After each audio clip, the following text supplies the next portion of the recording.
বিসমিল্লাহির রহমানির রহিম। আসসালামু আলাইকুম।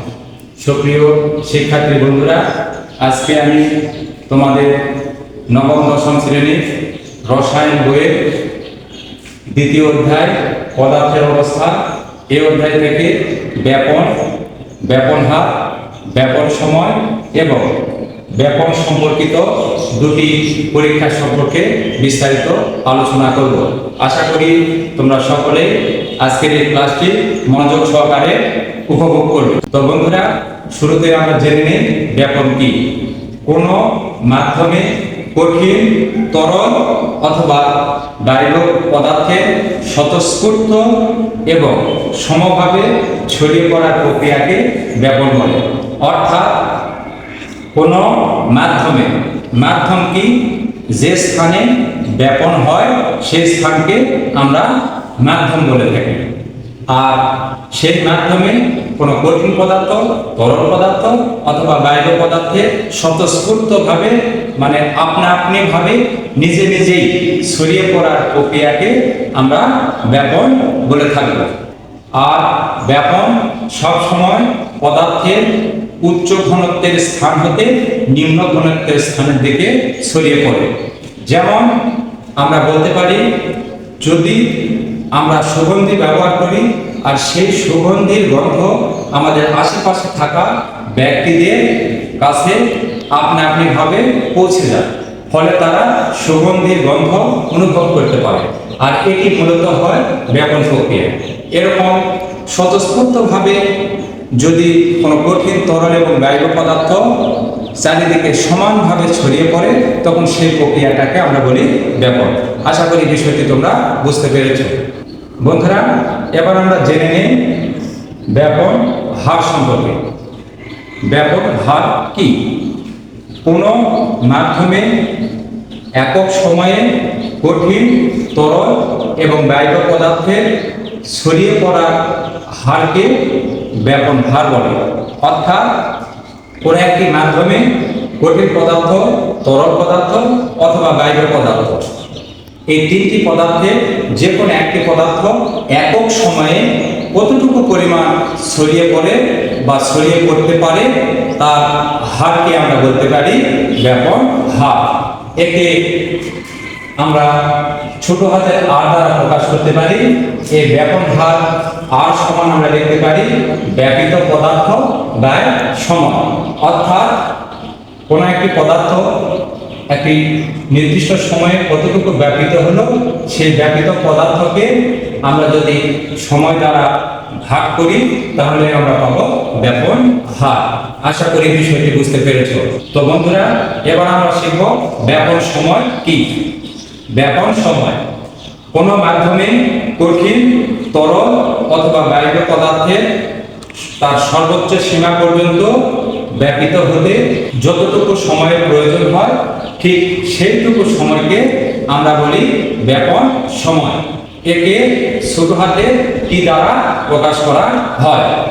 অর্থাৎ আমরা যদি একটি মাধ্যমে কঠিন, তরল অথবা বায়বীয় পদার্থ নেই আর সেটি তার সর্বোচ্চ সীমা পর্যন্ত ব্যাপিত হতে যে সময়টুকু নেয়, ঠিক সেইটুকু সময়কে বলি আমরা ব্যাপন সময়।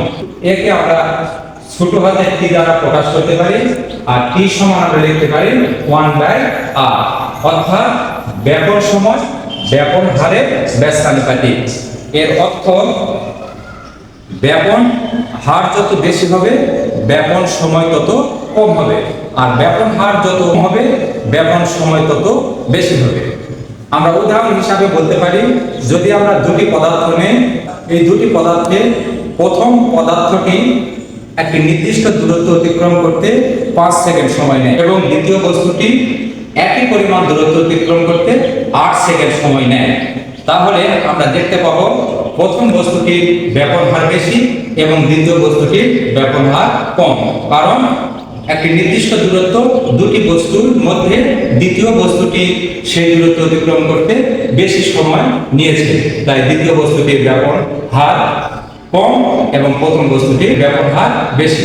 আর এ থেকে আমরা বুঝতে পারি যার ব্যাপন হার বেশি তার ব্যাপন সময় কম, এবং যার ব্যাপন হার কম তার ব্যাপন সময় বেশি। তো বন্ধুরা, আমরা কয়েকটি পরীক্ষার মাধ্যমে ব্যাপন সম্পর্কিত বিষয়গুলো সম্পর্কে আর পরিষ্কার ধারণা অর্জন করি।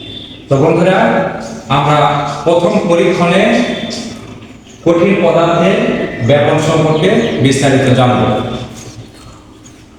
প্রথমে আমরা একটা পাত্র নিব, এই পাত্রে কিছু পরিমাণ আমরা পানি নিব, আর এই পানির মধ্যে কয়েকটি গোলাপি বর্ণের পটাশিয়াম পারম্যাঙ্গানেটের দানা আমরা পানির মধ্যে ছেড়ে দেব।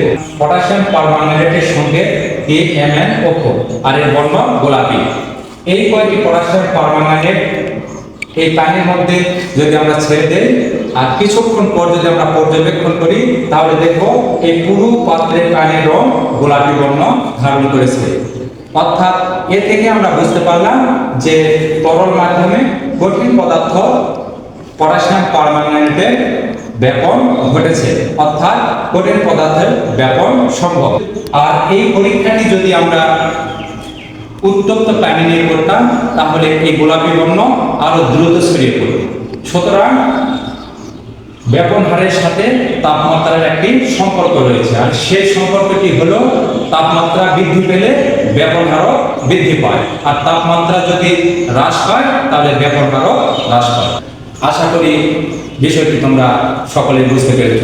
তো বন্ধুরা, আমরা এবার দ্বিতীয় পরীক্ষার মাধ্যমে ব্যাপন সম্পর্কিত আরো কিছু আলোচনা জেনে নিই। পরীক্ষা নম্বর 2, তরল পদার্থের ব্যাপন। আমরা জানি তরল পদার্থেরও ব্যাপন হয়, সেটি আমরা এই পরীক্ষার মাধ্যমে আমরা জানতে পারব। তো বন্ধুরা, শুরুতে আমরা একটি পাত্র নেই, এই পাত্রে কিছু তরল পদার্থ নেই।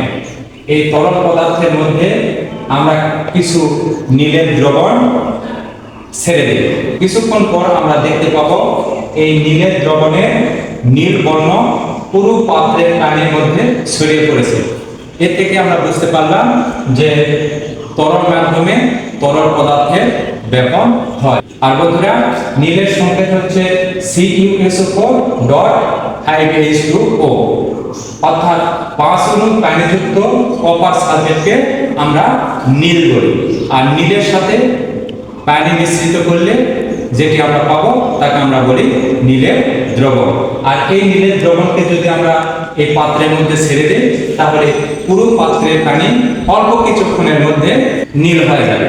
আর এ থেকে বুঝতে পারি যে তরল মাধ্যমে তরল পদার্থের ব্যাপন হয়। আর এই পরীক্ষাটি যদি আমরা গরম পানিতে করি, তাহলে দেখব পূর্বের অপেক্ষা অল্প সময়ে নীল বর্ণটি পুরো পানিতে ছড়িয়ে পড়েছে।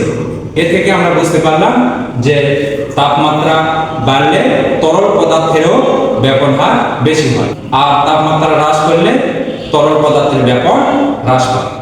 তো বন্ধুরা, কঠিন এবং তরল পদার্থের ব্যাপন সম্পর্কে আমরা আজকে বিস্তারিত জানলাম। পরবর্তী ক্লাসে আমরা গ্যাসীয় পদার্থের ব্যাপন সম্পর্কে বিস্তারিত জানব ইনশাআল্লাহ। আপনারা সকলে ভালো থাকবেন এই প্রত্যাশায় আজকের মতো এখানে। আল্লাহ হাফেজ।